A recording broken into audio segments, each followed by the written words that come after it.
নাটোরে সাপে কাটা রোগী সাপ নিয়েই হাসপাতালে হাজির হয়েছেন। নাটোর জেলা প্রতিনিধি জানান, বৃহস্পতিবার সকালে হাসপাতালে এসে ভর্তি হন ওই রোগী।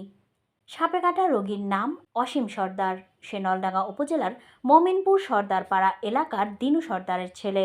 অসীম সর্দারের ভগ্নিপতি অখিল সর্দার জানান, সকাল 6টার দিকে অসীম ঘুম থেকে উঠেই ঘরের মেঝেতে পা রাখার সাথে সাথেই সাপটি কামড় দিয়ে গর্তে ঢুকে যায়। এ সময় অসীমের চিৎকারে স্বজনরা এসে ঘটনা জেনে গর্ত থেকে সাপটি উদ্ধার করে খাঁচার ভেতরে আটকে রাখে। এরপর সাপ সহ চিকিৎসা নিতে নাটোর সদর হাসপাতালে আসেন অসীম। বর্তমানে অসীম চিকিৎসকদের পর্যবেক্ষণে রয়েছে বলে জানান সেবিকা জেসমিন আক্তার। স্নেক বাইটের রোগী আসলে প্রথমত ইমার্জেন্সিতে যে চিকিৎসা দেয় আমরা সেটাই ফলো করি। রোগীর সিমটম অনুযায়ী যদি মনে হয় অ্যান্টিভেনামের প্রয়োজন আছে তখন ডক্টর অর্ডার দিলে আমরা অ্যান্টিভেনাম দিয়ে থাকি। আপনার পুরো নাম? Senior staff.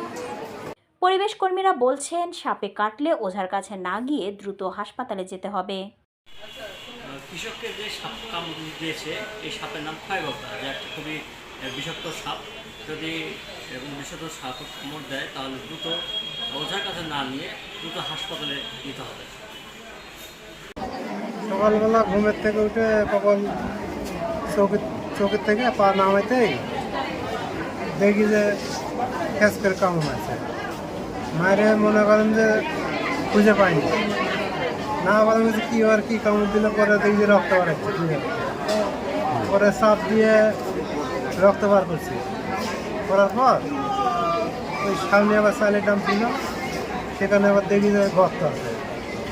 পরে খুঁড়ে দেখি পেশা আছে গর্তের মধ্যে।